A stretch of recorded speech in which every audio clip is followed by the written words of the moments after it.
Gusto po namin malaman kung paano po namin kayo matutulungan at paano na rin namin matutulungan yung mga taong na naapektuhan ni Yolanda.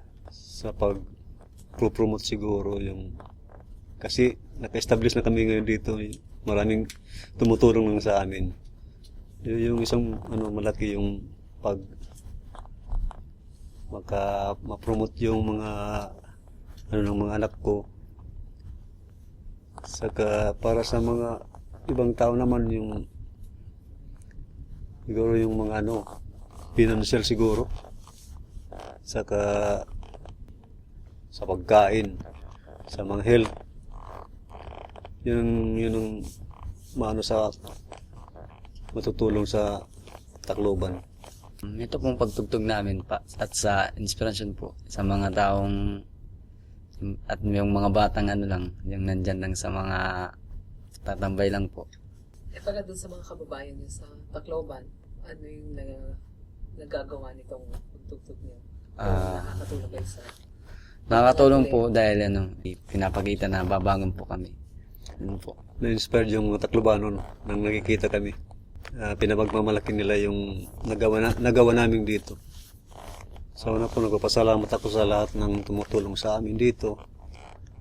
Saka yung ibang bansang tumutulong din, nagsusuporta sa yung nangyayari, yung nabiktima sa Yolanda sa Tacloban.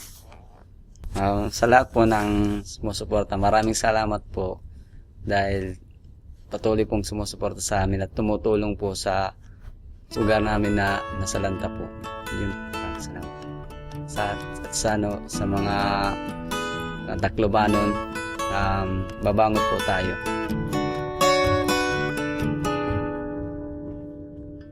Here comes the sun, doo-doo-doo. Here comes the sun, I say it's alright.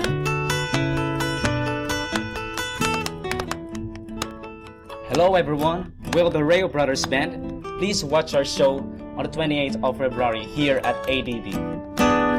Sun, sun, sun, here it comes. Sun, sun, sun, here it comes.